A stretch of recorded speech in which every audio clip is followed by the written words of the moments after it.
नमस्कार शेतकरी मित्रांनो, श्रीश्याम डेअरी फार्म वरून मी आज आपल्या या फार्मवरती आलेले जे शेतकरी आहेत त्यांचा ऐतवडे खुर्द इथं स्वतःचा गोठा आहे, 15 म्हशींचा गोठा आहे.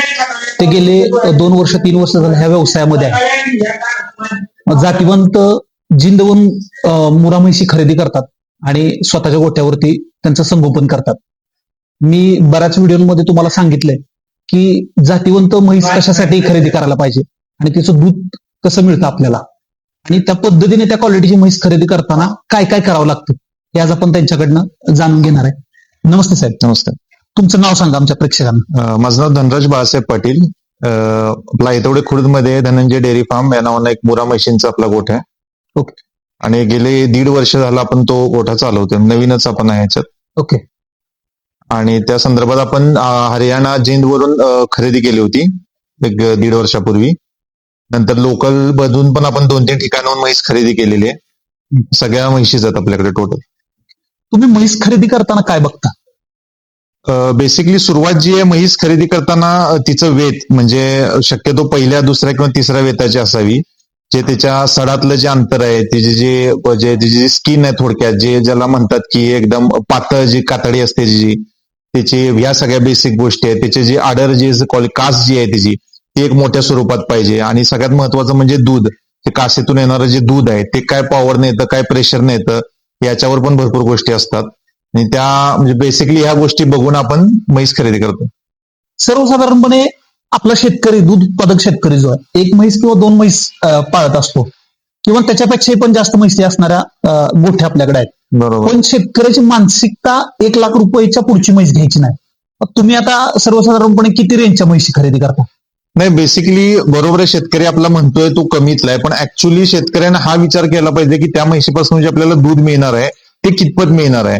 आजकाल आपल्या इथल्या लोकांचा समज झालाय की कमी पैशातली म्हैस किंवा कमी खर्चातली म्हैस चांगली, तर हे सारासर चुकीचं आहे. जर तुम्ही आज हरियाणात बघताय, जर तिथं ब्रीड जे हरियाणाने डेव्हलप केली, जे आज हरियाणा आपल्या महाराष्ट्रापेक्षा 15-20 वर्ष पुढे आहे ब्रीडिंग मध्ये. बरोबर. आज हरियाणात म्हणजे जर तुम्ही चांगल्या ब्रीडच्या म्हशी 5-5 लाख, 6-6 लाख, इव्हन त्यांच्या टॉपच्या म्हशी तर 11-11 लाख, 12-12 लाखला विकलेले आहेत. म्हणजे ह्या रेंज पर्यंत ते पोहोचलेले आहेत. आणि अजून आपण 1 लाख म्हणतोय, 70-80 हजार म्हणतोय, अजून ह्याच रेंजमध्ये आपण.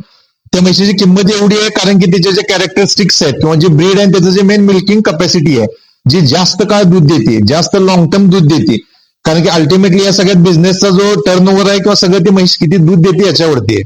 त्यामुळे जर तिने जास्त दूध दिलं तरच आपल्याला बिझनेस हा प्रॉफिटेबल होईल. त्यामुळे शक्यतो जास्तीत जास्त दुधाची म्हैस शेतकऱ्यांनी सिलेक्ट करावी. बरोबर. म्हणजे खरं सोनं जे आहे, 24 कॅरेटचं सोनं आहे, त्याला आज चाललेला मार्केटचा भाव आहे 1,60,000 रुपये. अगदी बरोबर. द्यावंच लागेल तुम्हाला. नाही, आता कसं याच्यात सोनं पण आहे, मार्केटला बेंटेक्स पण आहे. बरोबर. आपण ज्वेलरी पण आपण ठरवायचं की सोनं घ्यायचं का बेंटेक्स घ्यायचं. शेतकऱ्याची सर्वसाधारणपणे इथल्या आपल्या शेतकऱ्याची मानसिकता होत नाही की 1.5 लाख रुपयाची म्हैस, 2 लाख. अगदी बरोबर, अगदी बरोबर. त्याच्यासाठी शेतकऱ्यांना ज्या त्याचे मानांकन आहेत की बाबा तिचं सडातलं अंतर बघितलं पाहिजे, तिचं दूध किती निघतंय, किती प्रेशरनं निघतंय, बरोबर, तिचं ब्रीड योग्य आहे का, ह्या गोष्टींवरती म्हशीची किंमत ठरत असते.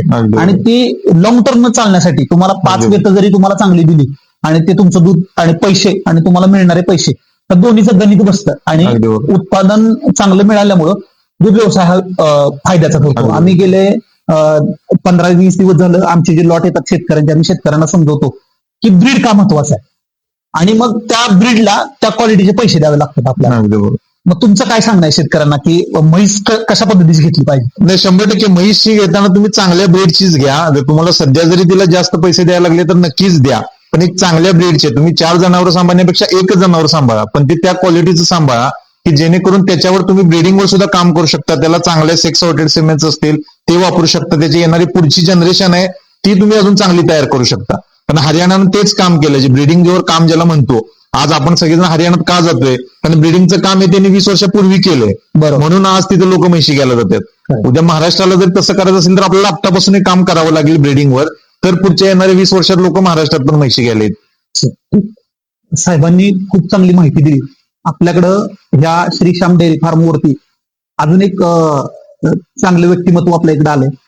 हिंदुस्तान फीड्सचे मार्केटिंग ऑफिसर्स विक्रम मोरे हे आपल्याकडे आले. विक्रमसिंह मोरे, गाव रेठरे, अर्नाक्स.